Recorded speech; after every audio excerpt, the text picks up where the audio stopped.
The rope had been fraying for a week, and nobody had thought it worth the mending. And that was the small, ordinary fact that nearly killed Gideon Vale on a Tuesday in the high country above the timberline. One moment he was leaning his weight back against it, working a wedge steer loose from the rocks at the lip of the gorge.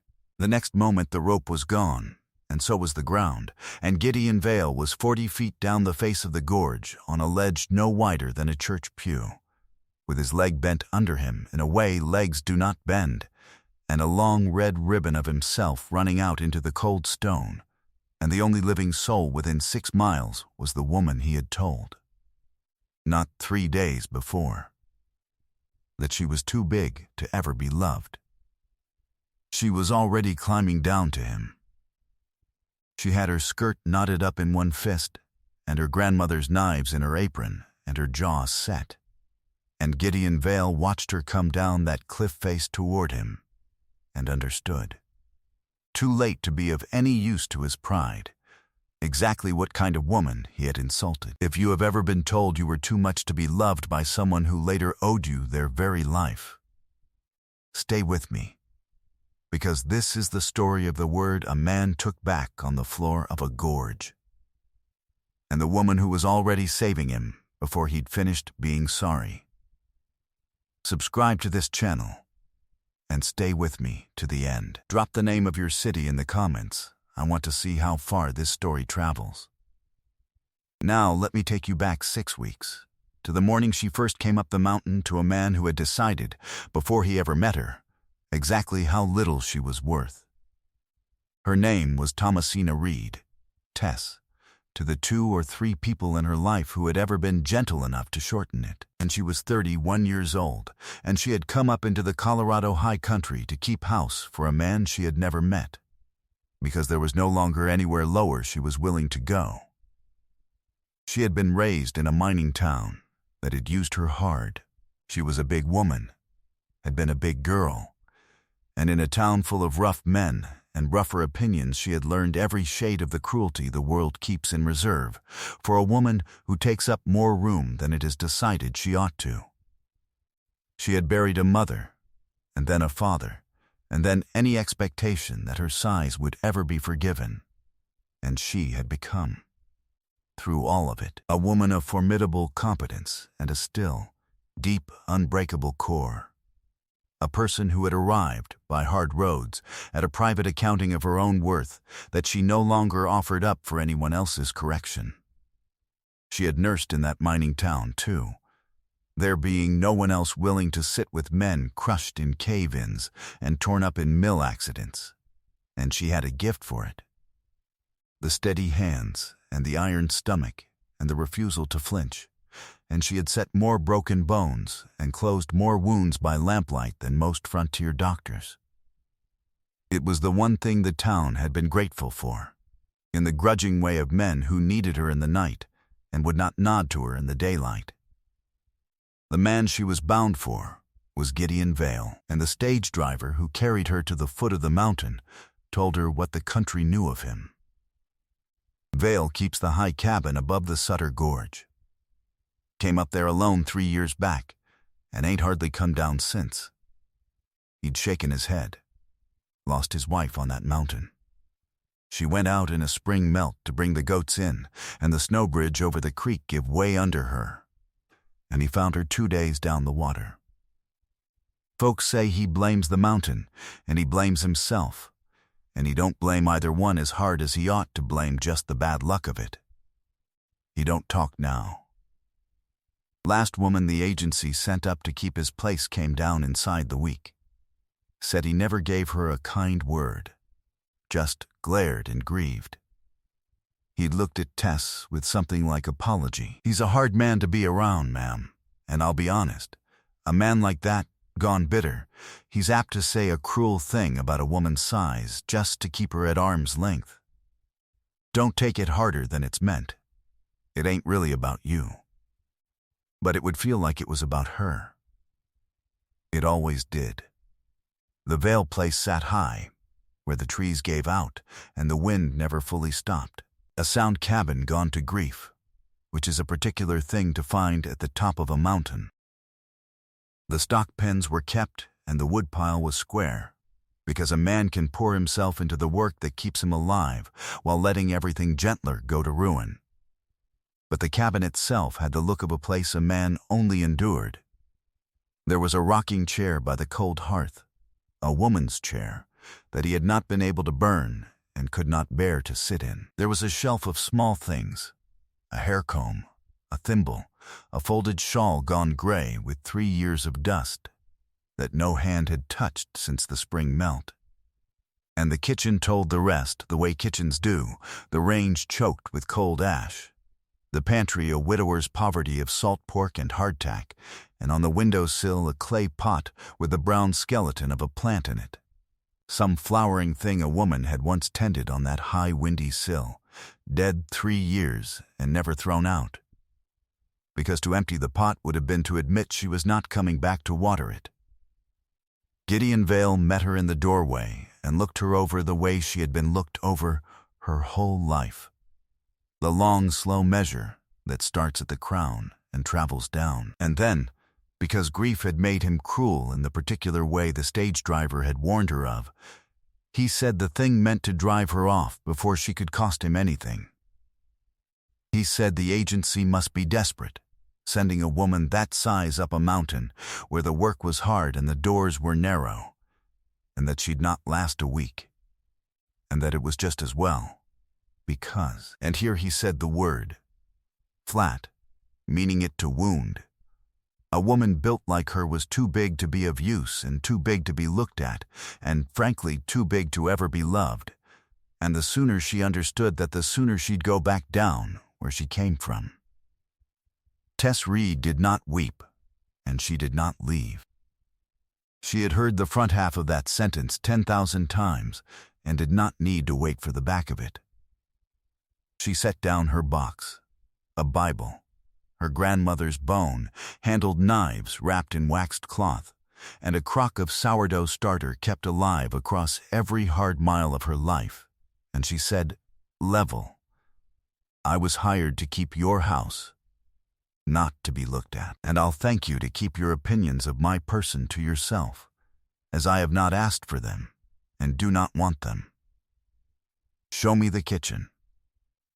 And she walked past him into the cabin, taking up every inch of the doorway she filled and not apologizing for one of them.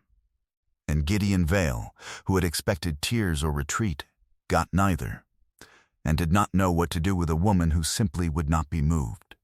She set the house right around the wound in it. She scoured the range to its true black iron. She filled the empty pantry. She found the roof's flashing rusted through where the chimney met it, and patched it before the next rain could rot the rafters, a thing no hired hand had thought to do, because none had thought the cabin was theirs to save. And on the third morning she baked bread, from the starter she had carried up the mountain, and the smell of it went through that cold, high cabin, like something coming back to life, out the door, and across the windy yard to the woodlot, where Gideon Vale stopped with the axe halfway up and stood very still, like a man hearing a sound he had forbidden himself to want. He came in at noon and stopped 3 steps inside the door. He did not look at the bread. He looked at the dead plant on the windowsill, which she had not touched, and then at the steam fogging the cold glass, and for a long moment the hard man could not seem to look anywhere at all. Tess cut the heel off the first loaf, too hot to be sensible, and set it buttered at his place, and gave him the dignity of her back. She heard the chair. She heard the long quiet. When she turned, the plate was clean, and he was at the window with his back to her, his shoulders set the way a man's are when something is moving in him he has not given leave to move. "When did you last eat a meal made in this house?" she asked.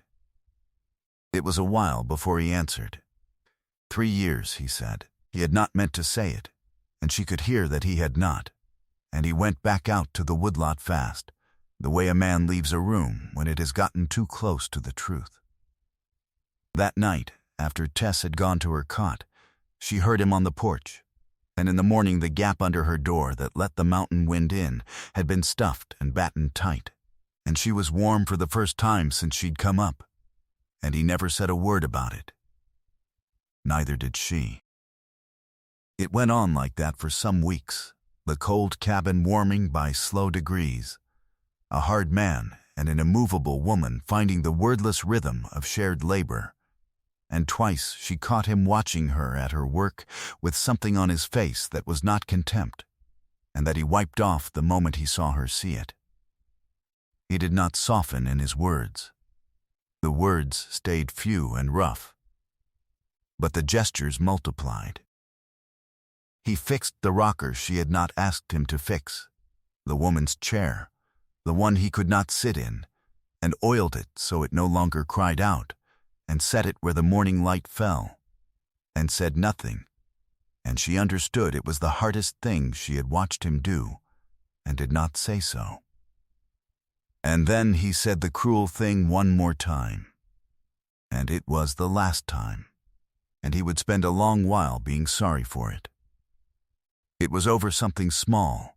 She had moved the dead plant from the windowsill to water what little might be left in the root, a kindness, a gardener's instinct. And he had come in and seen his dead wife's pot in a stranger's hands, and the old grief had come up in him as anger the way it does in men who have not learned the difference, and he had said it again, worse this time, that she had no business touching what wasn't hers, that she was too big and too plain and too much, and no man would ever love a thing like her, that his wife had been small and fine and gone, and that Tess Reed should stop pretending she could ever fill the shape of someone worth missing. It was the cruelest he had been, and Tess, who had taken the first insult and the second, set the pot down very gently, so he would have to see she was being gentle with the thing he loved even while he was being vicious about her. And she said, in a voice with no shake in it at all, I never once tried to fill her shape. I have my own.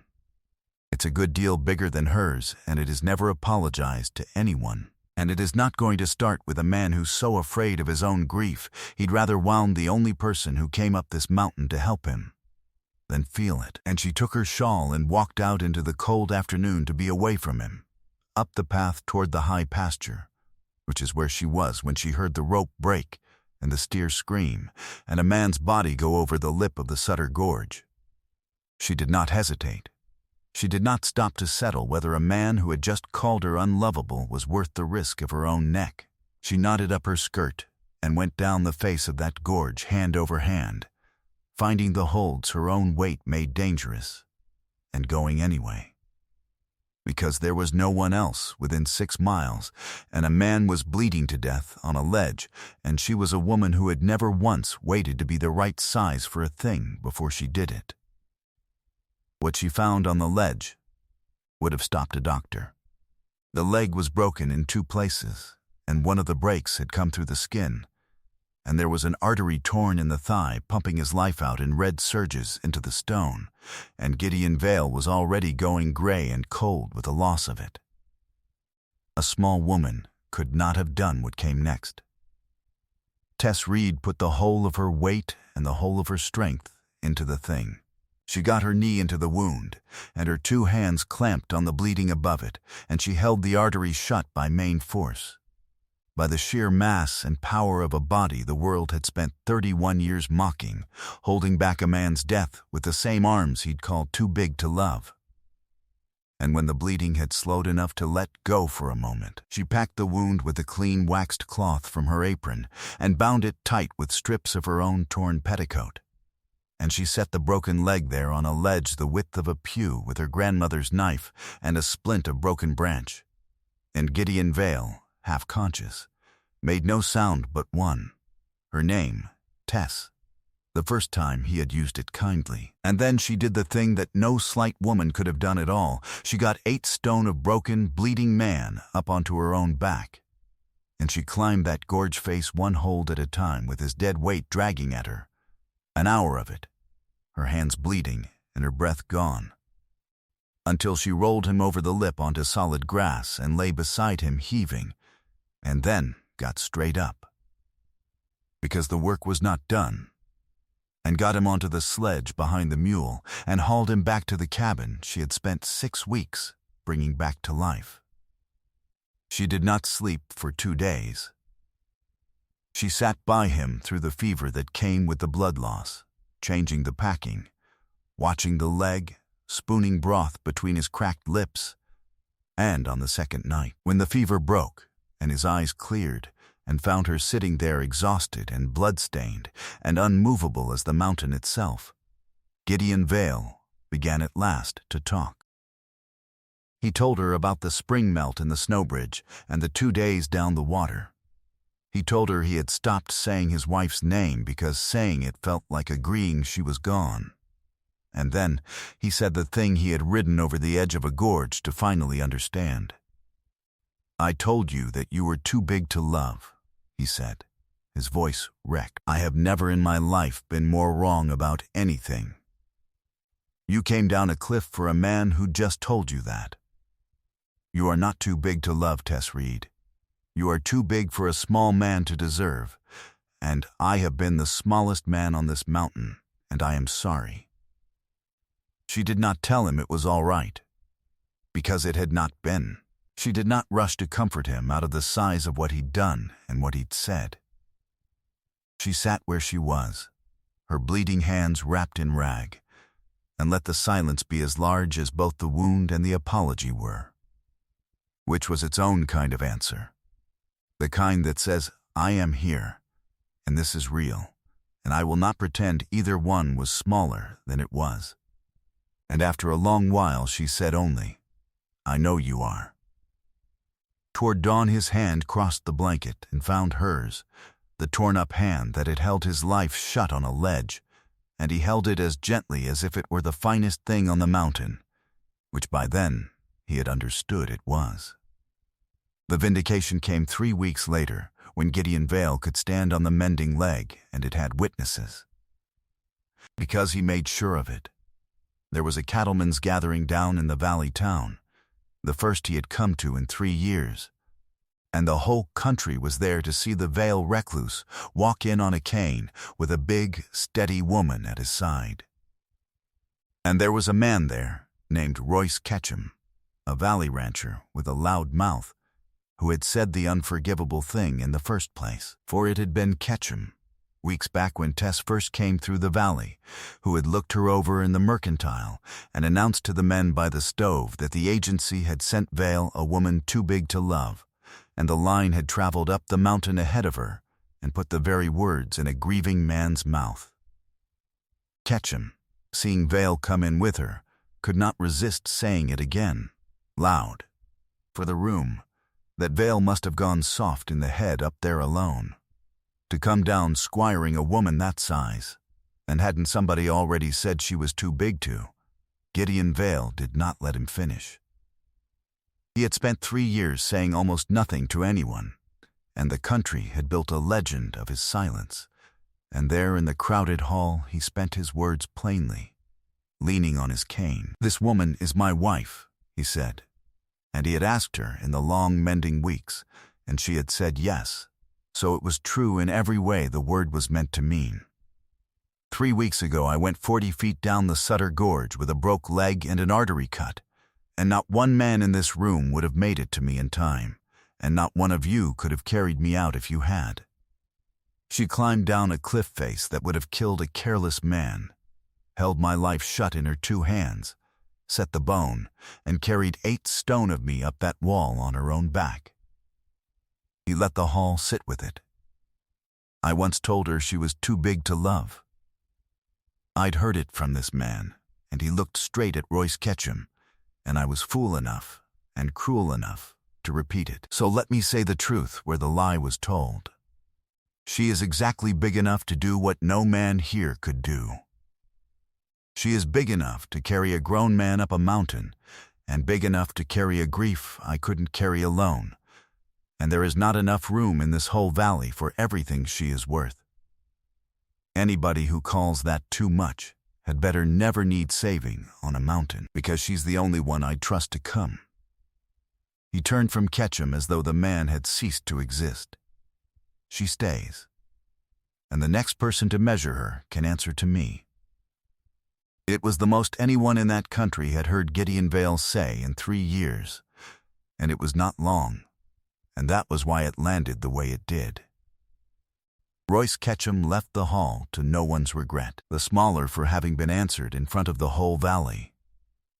Some of them changed that night, and some were merely shamed, but not one of them ever again said the mountain man's wife was too big to be loved, because they had all stood in one room and heard what she had done.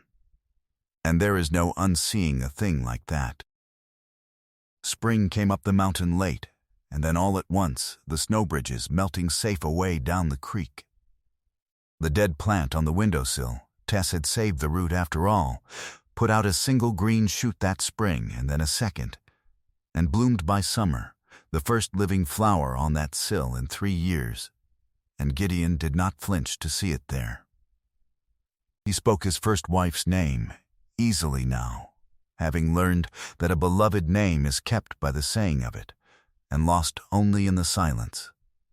And the woman's rocker by the hearth got sat in, by Tess, in the evenings, with Gideon's hand resting on her shoulder, and it did not cry out any more, because he had oiled it for her. In time there were children in that high cabin who grew up unafraid of the gorge, because their mother taught them its every hold herself, big and sure and entirely without fear.